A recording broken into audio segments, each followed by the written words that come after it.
Your home might be your biggest asset, but most people don't make decisions about it with a strategy. They make it based on emotion. And with that, we're unpacking how we turn the emotion into a smarter plan. Welcome to Paladin Financial Talk. I'm your host, Nikki Foley, and I'm joined by featured guest Ben Bina of Jay Dacey Mortgage, who is a reverse mortgage consultant, but also boasts a long history of serving the Twin Cities of Minnesota as a specialist in property and casualty. But this is the part that I like even more. You have, and I'm going to use a word that I think you used with me, high emotional intelligence and IQ. You're Kolbe Certified. I love this part of you as well. So I'm going to dig into it in just a moment here, Ben. But welcome, Ben. I'm glad you're here with us today. Thank you for having me. Appreciate the opportunity. Well, if I can for a moment, I want to brag on you, and I'll just go through some of the highlights, but then you can tell me if I missed anything along the way here. So you are a reverse mortgage loan consultant with Jay Dacey's Mortgage Team. You specialize in helping retirees use home equity as part of their broader financial strategy. You've been in the industry for over 20 years, more on the insurance and the risk management side of financial services. You're Kolbe. So let me just make sure I say this right. You're certified Kolbe.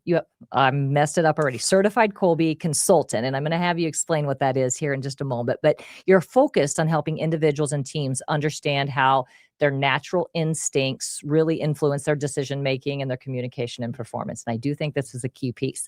And then you're just known for your education-first approach. You bring clarity and, options to that long-term decision-making. And so you're an active speaker and educator. And where I first met Ben along the way was our kids go to the same school, but he has been the MC at our Anya Gala for the last couple years. And he is absolute, just a pleasure and captivating to hear him speak. And so I'm really excited to be able to share the show with you today.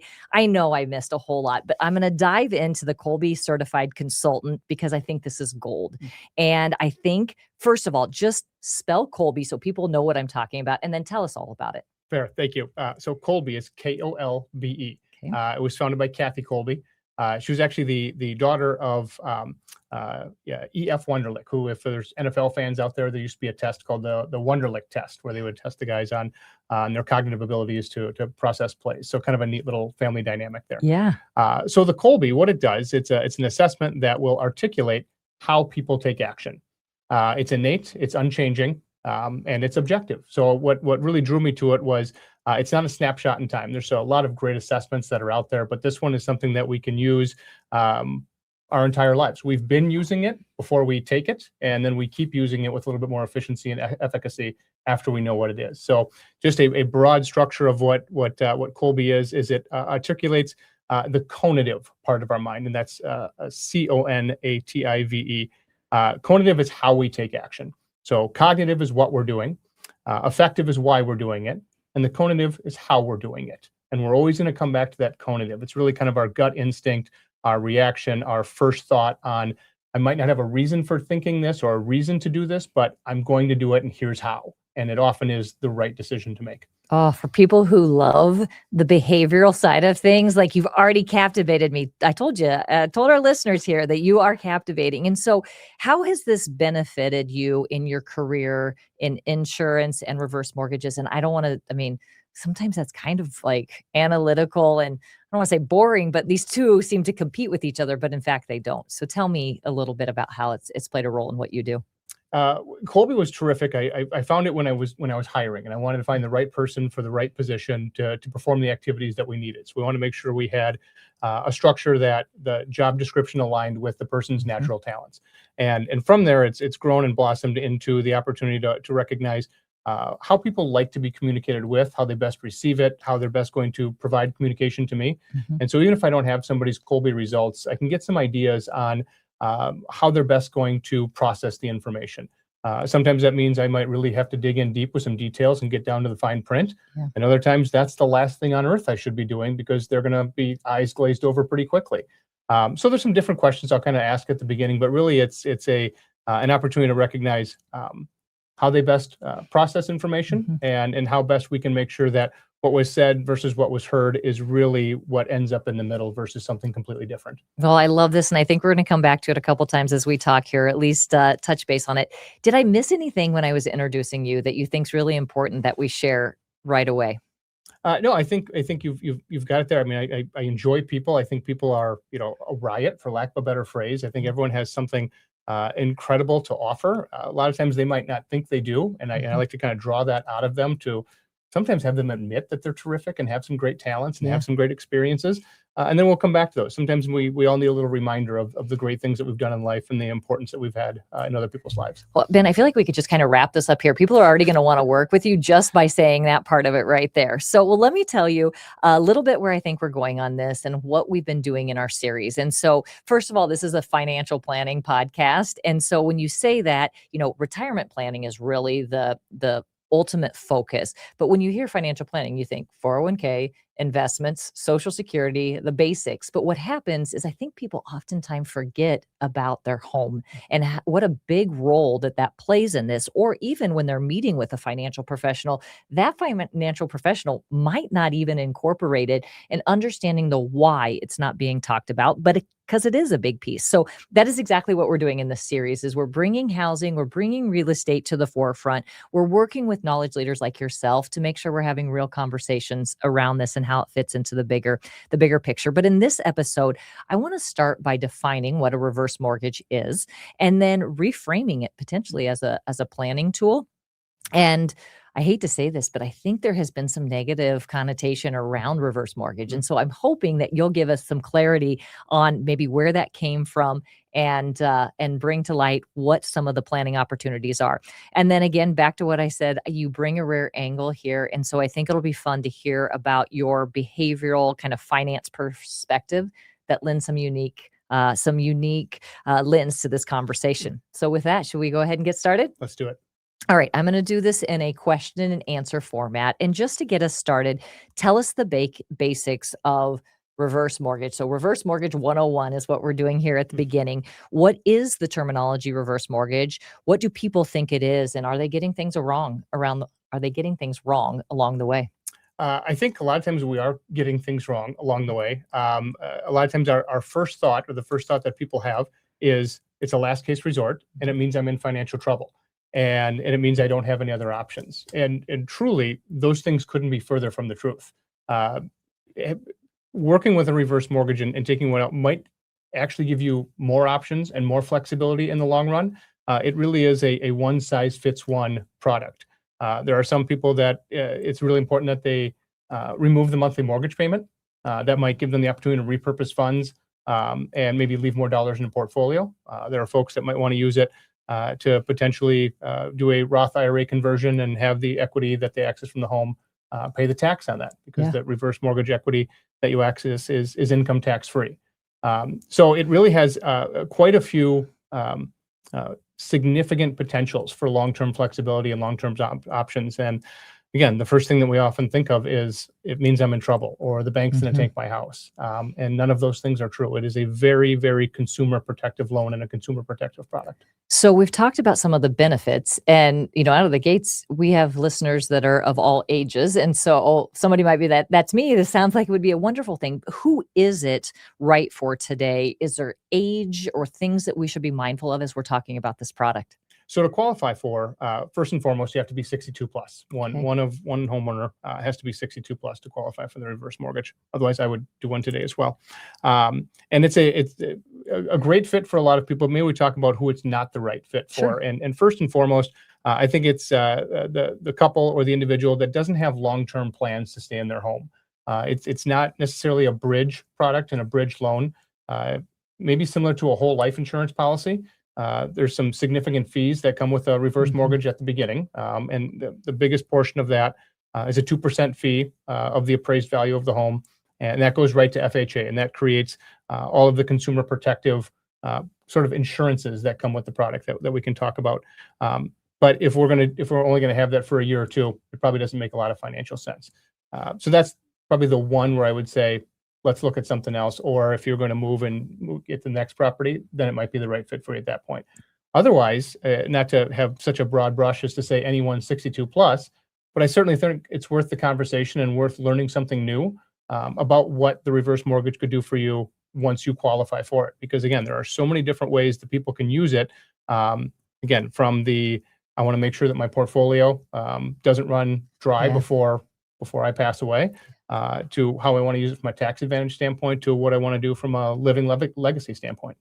Some of those things play into where I was going to go next, but you really are going right for the what problem are we trying to solve? And then working backwards into what the solution might be, and then ultimately what the product is. And if you can have your lens on, we're solving a problem here, there's lots of ways that you can, eat an elephant, but what's the right one? And the ultimate answer, the funnel here might end up being a reverse mortgage, but compare it to, say, a HELOC or downsizing or selling, so our listeners can have some perspective here. You bet. So I think the HELOC is a great example.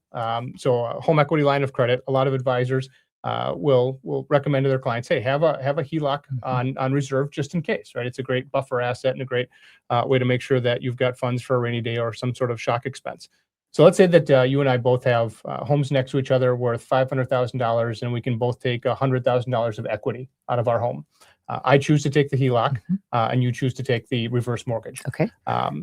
So with my $500,000, my home is worth, and I have my $100,000 line of credit. I typically have 10 years to access that line of credit and use it how I want. I first have to qualify for it from a credit standpoint and an income standpoint. Available for 10 years. If I want to renew it, I have to requalify. And then I'll have a repayment period. And those things can all be just fine. But as we get a little bit older and we don't have the income that we had in our working years, that payment that comes along after 10 years might come at a very inconvenient time. Or we might not be able to requalify for that HELOC after 10 years. The biggest piece with it is if we go back to 2008, 2009, when we had the financial crisis and real estate values took a drop overnight, my $500,000 home might now be worth $300,000. And the lender can say, hey, Ben, there's not equity in that house anymore. We're going to freeze your line of credit. And that could come at a very inopportune time for me. We had friends at that time that were using their line of credit. Every dollar that they made, they went to pay off that line of credit. And if that gets frozen when you've spent all of your cash assets to pay that down, now you don't have any dollars in the bank and you don't have the line of credit any longer.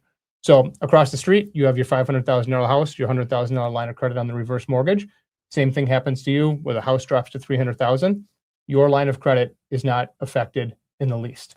Okay. Once you lock in your line of credit with a reverse mortgage, it doesn't matter what happens to the value of the property. You remain those funds remain accessible and liquid to you.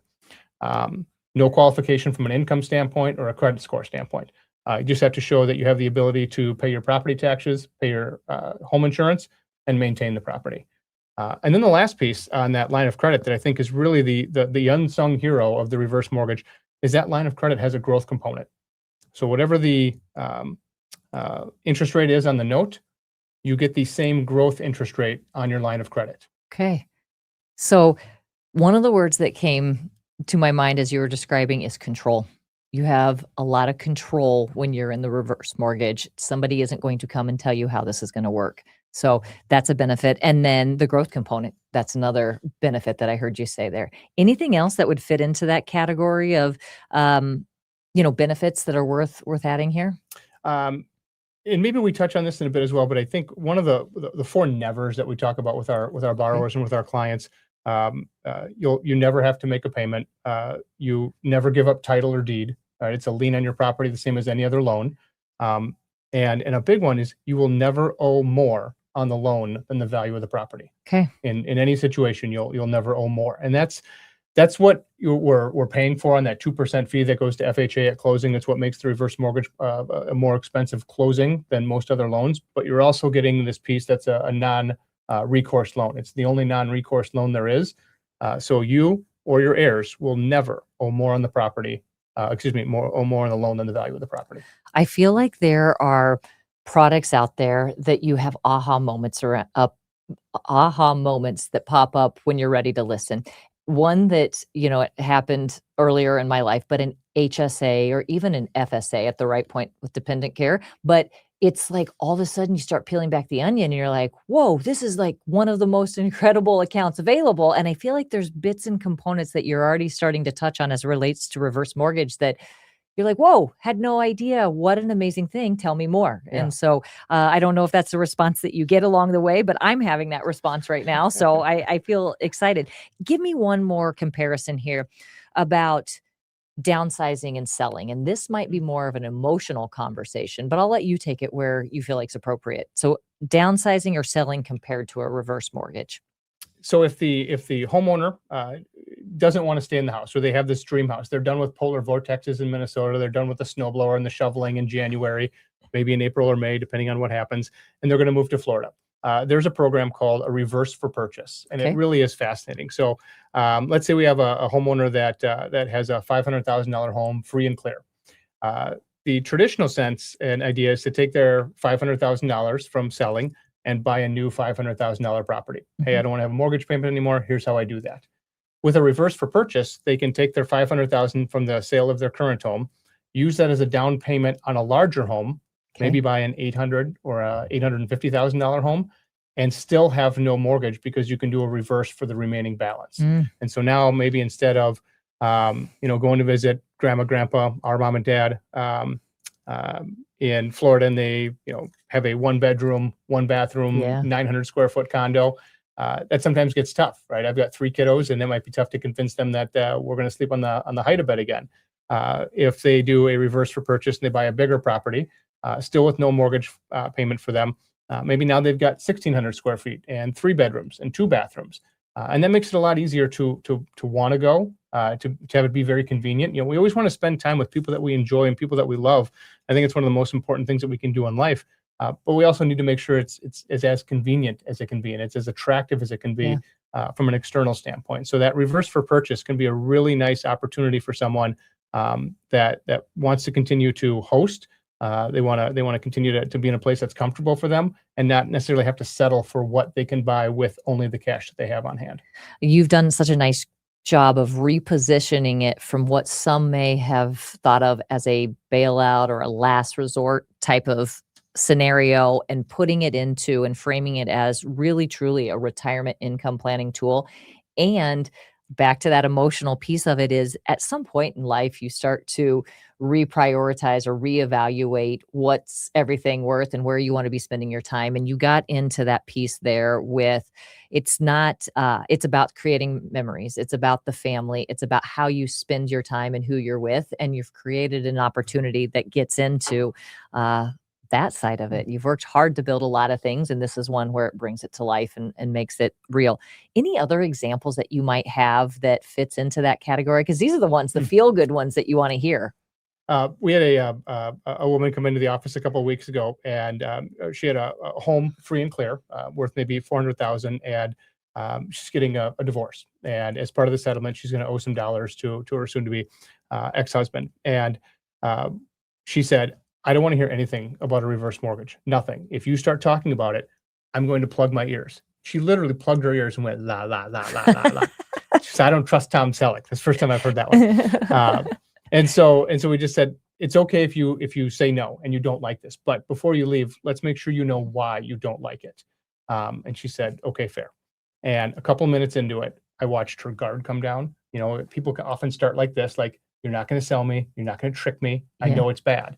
And so we start with some of the emotional conversation. I often like to ask people, like, if you could poof anything, like, we don't have to worry about the work that could be done or the odds that it could happen. Just if you could poof it, what would it be? And sometimes it's, here's this thing that it really makes the hair on my arm stand up and I'm excited about, and I would just love if that was present in my life. And other times it's, this is what's keeping me up, and I would love if that was off my plate. And so, as you mentioned, we kind of work backwards from there. So as we introduced the reverse mortgage and showed her from a strategic standpoint what it was, she had some emotion, but she really was like, the numbers won't add up. They won't make sense for me. And we showed her, and she said, "Well, what's the catch?" And I was like, what a great question. Yeah. There is no catch. Everything that you're going to know now about a reverse mortgage before you choose to pursue it will be the same as when the house is sold. There is no fine print down the road. There's nothing that you're going to find out later that says, "Oh, I wish I wouldn't have done that had I known this." You're going to know what you need to know to make that fully informed decision. And just one last thing on this particular borrower, she really likes the idea of not having a mortgage. Didn't matter if she didn't have a mortgage payment any longer. She liked having a zero balance on that. So she's choosing to make payments on her reverse mortgage. Certainly no requirement, but if people choose to do it, it can add another layer of option and flexibility in the long run. So every dollar that she pays towards her reverse mortgage not only brings down the balance, but it goes right onto her line of credit. So if she makes $1,000 payment in May, her line of credit increases by $1,000, and she can access that line of credit anytime down the road. So she's just really creating a bigger buffer asset and sort of cash bucket for herself to use when and why and for whatever reason she might need down the road. Being a visual person over here, like I think 60 to 70% of our population, I really want to see the numbers. Is that something that you do for somebody? So you sounds like you put something together. How far down how far into the process are you when you would experience something like that? Like I have all kinds of things that go through my head all the time, and I would say, okay, just now show me the numbers. Like, tell me how your process normally works, so I know if that's something I would have access to or when that might come in. Yeah, you bet. Great question. So I have the numbers ready when we sit down and talk for the first time. So very little information is needed to get a very accurate proposal or an outline. We just need date of birth, address, home value, and what your loan balance is, if any.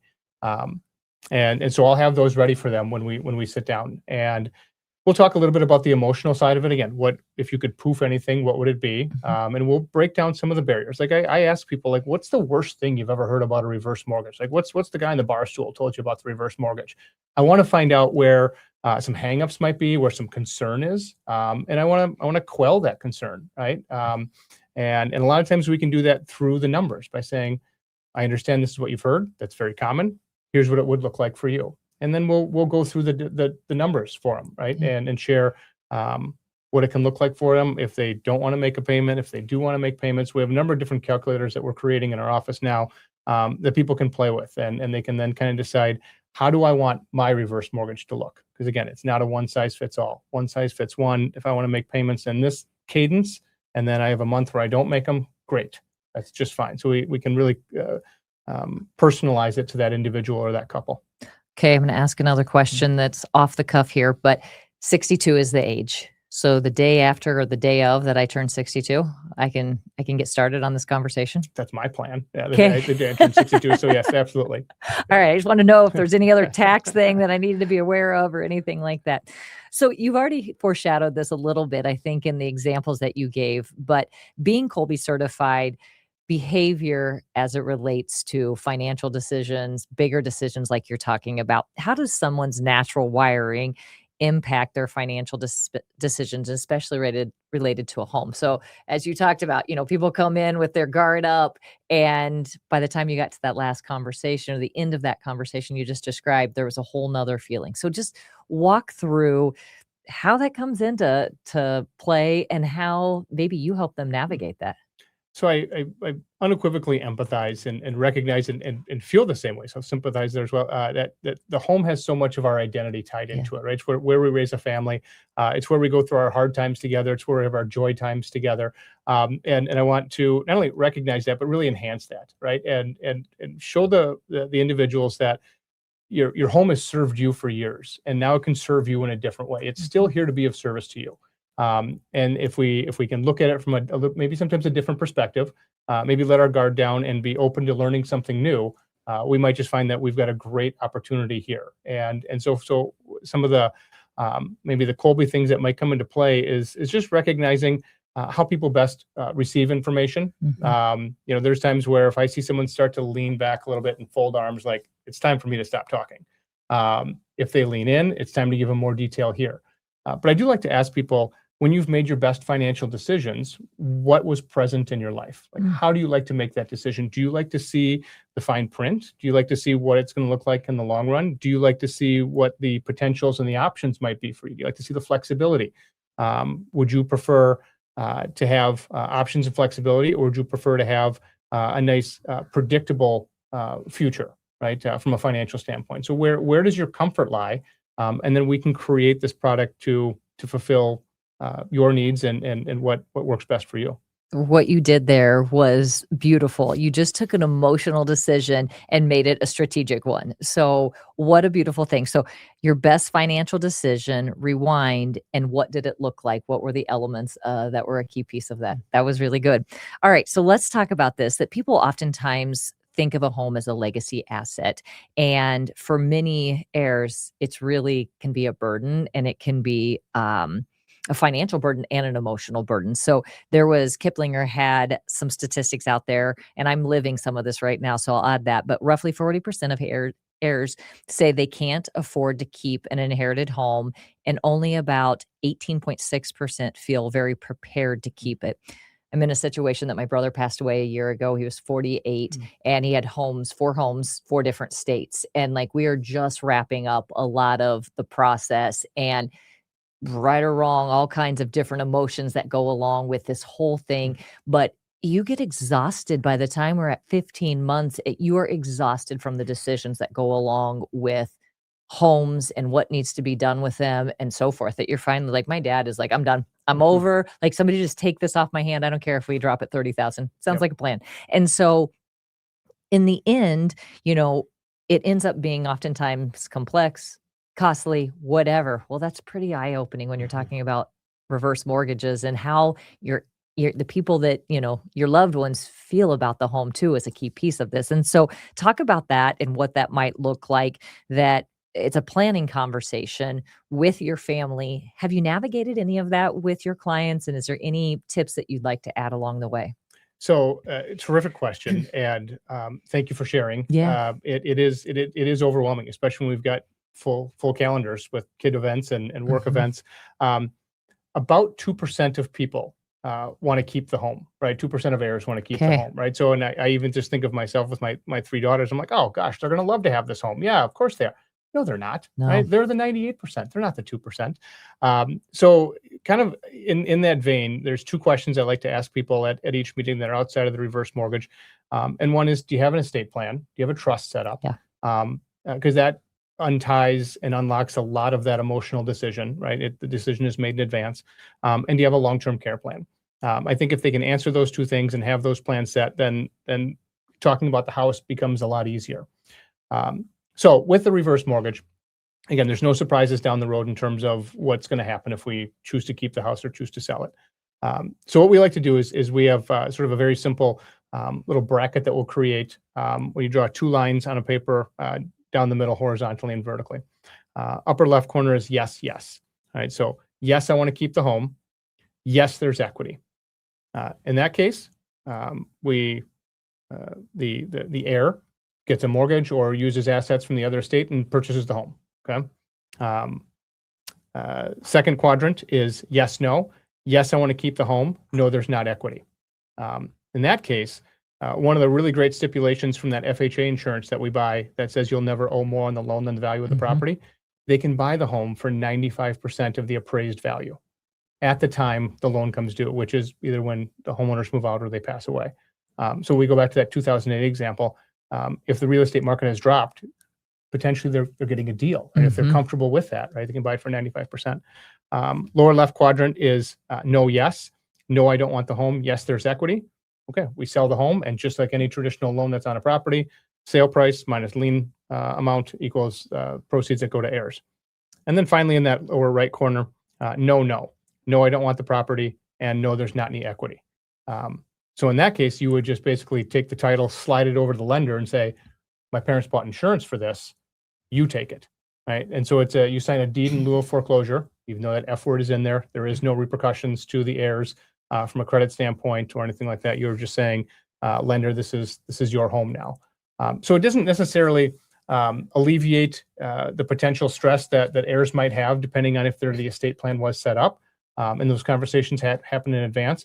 But it just shows that it still is a very straightforward process if they choose to keep the home or they choose not to keep the home. And in no case will it ever come back to the heirs if there's not equity in the property at that time.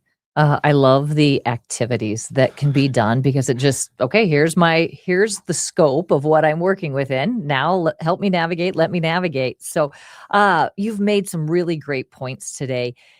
Anything else that you want to add as we wrap things up, or that you want to share related to our conversation? I think it's a great opportunity to learn something new. Whether people choose to pursue a reverse mortgage or not is in some ways beside the point. Of course, I'd like them to, if it's the right fit. But if you're open to learning something new and you're open to learning about a reverse mortgage, that tells me you're going to be open to learning about a lot of other things. And this is not a silo product. Anything that has retirement involved in a comprehensive financial plan is going to have some other components in it. So always go back and talk to your advisor about this, and make sure that they're comfortable with it and they recognize how it fits. But again, just the idea of being open to learning something new not only has studies have shown terrific cognitive benefits for the long run, but you might just find something that works really well for you, that you didn't think now. I mean, there was a time when a lot of Americans were up in arms when seatbelts became a law. Yeah. Right? Don't tell me what to do. Right? That turned out to be a pretty great thing for the masses. So that's not necessarily comparing the two, but there are times when we can think we have a pretty good idea about something in our lives, and if we're open to learning something new, we might find out that it has benefit when we didn't think there was to begin with. What I heard you say there is, and kind of throughout, is 62 plus is who we're talking to about this product. I love what you said about just being willing to learn, take down the wall there, and come with an open mind. The other piece that we talked about was, what do you want? What do you want your world to look like? What do you want your everyday life to look like? And if it is not in that position right now, then you might say you have a problem. And let's talk about the problem. And there might be all kinds of different ways that you can slice and dice this, but reverse mortgage might be one of those. And so let's have a conversation.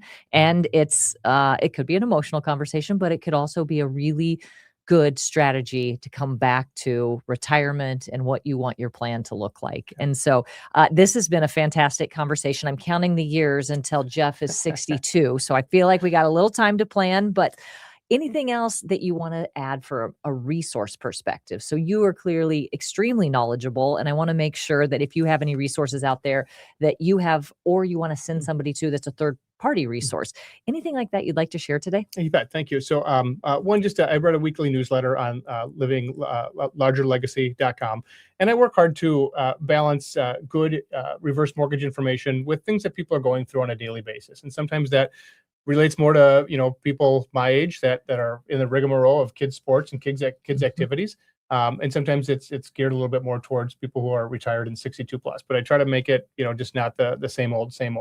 But my favorite external resource is a gentleman named Wade Paffu, Pfau.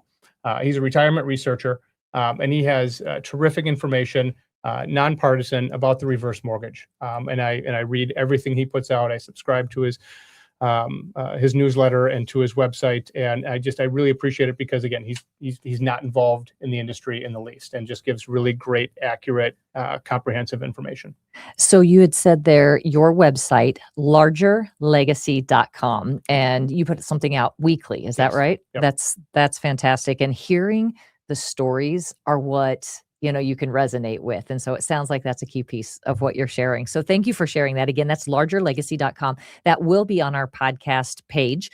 So if you want to reference that, also LinkedIn, some of the other things that are out there. And so we'll come back to that in a moment. But one of the things that we do with each one of our series, and this one being on real estate and housing, is we offer a download. And Should I Pay Off My Mortgage Early is the offering this week. And so as a listener, if you're interested in that, it goes through, you think that's a simple conversation, that it shouldn't be that difficult. But let me ask you, as a professional, Ben, do you think we should pay off our mortgage early? And maybe you want to tie it back to the age. You can take that where you want, but what do you think about that? Well, I think if you are 62 or approaching 62, absolutely not. Yeah. Wait and take out the reverse mortgage and have access to that equity and keep some of that cash in the bank. Outside of that, and this is probably a very political answer, it depends. Yeah. I always think it depends on where we're at. If paying extra on the mortgage takes away the opportunity to fully fund an IRA, fully fund the IRA. Yeah. If your interest rate is low, which it probably is, in the 2.5% to 3.5% potentially, there's probably some things that you can do to make your dollars work more efficiently and more effectively for you than rushing to pay off that mortgage. It depends is the exact reason why we want to make that offer to them. So Should I Pay Off My Mortgage Early flowchart is available on our website at paladinfinancial.com on our podcast page. Anything else before we wrap up, Ben? If not, I'll take it to a close here. Let's take it to a close.